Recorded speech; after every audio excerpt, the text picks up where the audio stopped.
First, I want to get your take on the pause here. Was there a tone in your mind? Was there a clear tone? Was it hawkish? Was it dovish? How did you translate? Yeah, I think Chair Powell's objective of this meeting was to say pretty much nothing at all, just be a very neutral, don't rock the boat meeting. And I think he did that. There were initially some changes in the policy statement that were maybe interpreted a bit hawkishly, but I wouldn't read them that way. This is a same message I think that we heard in December. All right. You also made or gave a very clear message when it came to the president and the president's demands for rates to be cut. He basically said, we stay away from politics, and he hasn't had any contact with the president. Do you think he achieved what seemed to be his goal of maintaining Fed independence, or are there still some questions about whether the president can influence the Fed? Yeah. I mean, I think Powell, we've heard him push back on this idea that there will be any political influence on the Fed before, and I think he's trying to maintain that now. I don't expect that there will be political influence on the Fed. I think they will stay independent, and it is just a matter of fact that there are a number of potential policy changes, and some could raise inflation, some could lower inflation. We really don't know what the net impact will be, and until the Fed sees that in the data, they're not going to be reacting to policy necessarily. So, Veronica, I'm sure like you, I listened to the whole press conference. I really wasn't that clear where the Fed stood when it came to tariffs. They said, we modeled this, but in your mind, what did you take away from it? Because again, it really did seem like Jay Powell wasn't trying to make a statement either way. But tariffs are really kind of a pressing question for the markets, especially when it comes to how the Fed's going to respond and whether that March cut is still on the table. Yeah, absolutely. Fed officials are watching all the headlines just like we are. We do know that back in December when Fed officials did a forecast update, some officials probably put tariff assumptions into their forecasts. We did see end of year inflation forecasts come up a little bit in December. We know some included them, some didn't.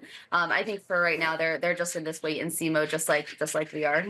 All right. Powell also made it clear, in his mind, job market seems just A-OK, but inflation just a tick higher. So does that place even more importance on upcoming inflation reports, or is the Fed still taking a kind of a holistic approach, thinking about the possibility of tariffs and trade policy, maybe even immigration policy, and also weighing inflation, or is it really in your mind just that dual mandate? I think for right now, it really is about the labor market and the inflation data. We'll see how policy impacts the data of the economy later in the year, I think.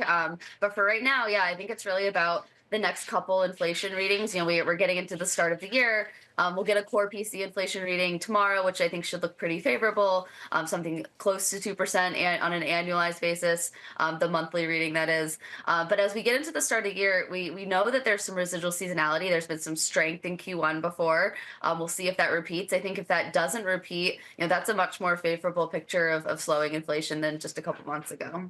All right, one thing.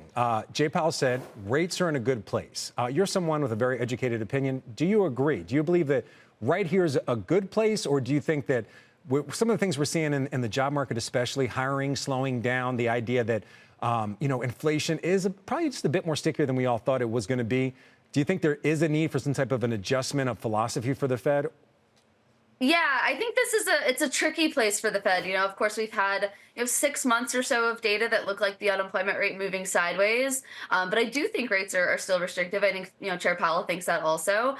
We do see concerning signs in the labor market data. Low hiring, low quits. This is not necessarily looking to me like a healthy labor market. Like we've had the stability, but it doesn't necessarily look durable yet. So I would be more worried about some of those labor market risks, and maybe that gets more prominent again by the time we get to the spring. That's usually when hiring would pick up. But I do think those risks are still there and maybe a bit underappreciated right now.